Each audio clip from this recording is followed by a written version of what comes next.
Hey there, fellow marketers. Professor Wolters here, and today we're going to continue our conversation on the PEST analysis, looking at the macro-environmental factors that influence business.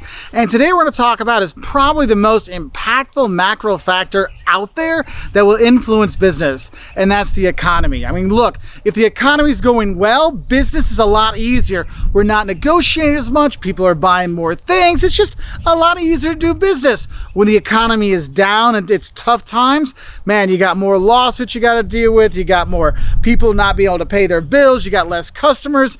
It's a really tough time paying your own bills. There's a lot of things you have to think about as a business, as a company, because look, the economy has ruined great companies. The economy, I mean, one of the things they say, economy will take down any president or any king, because if people don't have jobs, they're like, hey, I don't have a job. I need someone else to help me out here, you know? And you think about that, this is a really big issue that businesses have to think about. And so what I'm going to talk about are some of the economic factors that businesses do need to look at when they're looking at these macro factors. And that's why you say is, what's the market like? What is the economy like? Is it booming? Is it busting?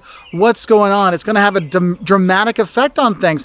When the stock market's going up, people feel like the economy is going well. They're spending more money. When the stock market's tanking, they're like, oh, I don't know if I should spend money that way. Think about it. Unemployment. If you're not sure about your job, which isn't a bad economy, usually those things. Usually people are higher on unemployment rate. We have issues. And then people are like, look, if I'm not sure if I'm going to have a job tomorrow, and am I going to buy that car today? Am I going to buy that house today? Am I going to go on that vacation today? No. And so maybe I'm not going to purchase now. And that impact is something that businesses have to think about. Right now, hey, people are not going on vacations. People are not buying cars. So what can Ford do? What can, the travel companies do to get people to start traveling again? We have to think about strategies to mitigate these problems. So with COVID and all this stuff, the economic collapse and no one's traveling anymore, that is also, I mean, that's a health thing, but also if you look in terms of economics, when you're flying 80% less passengers, man, you can't stay in business. So what do we need to do? We need to, like United, they're mortgaging off their frequent flyer programs to get some cash so they can pay the bills. I mean, these are things you have to think about because it's tough economic times will influence what you can and can't do. I mean, that's why when things are good, it was easier to ask your parents for another Nintendo game. But when economic times are bad, they're like, hey, we need to save some money right now.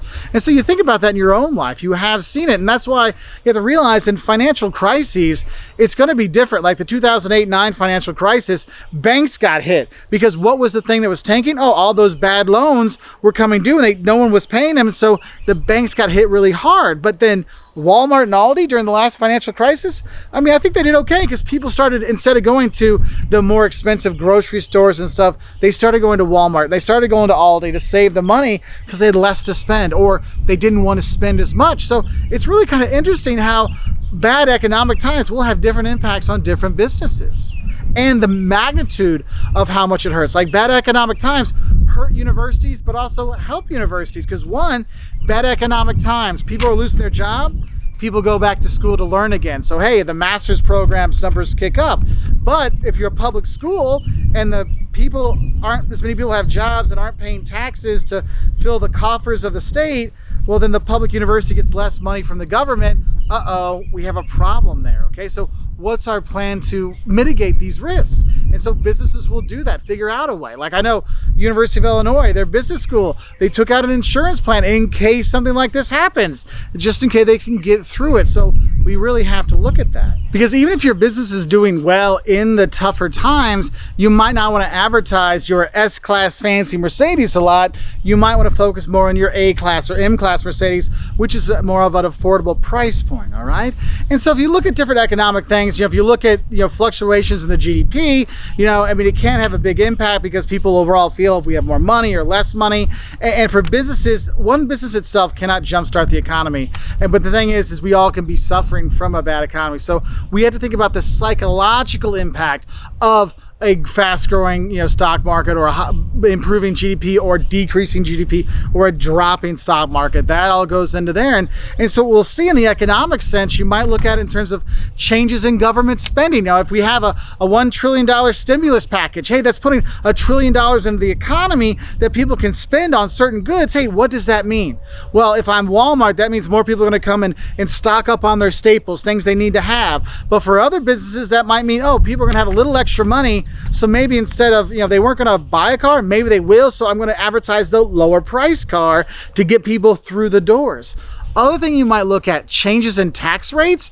I mean, think about it. If you see that, oh, they lower our taxes, that means I have more money to spend.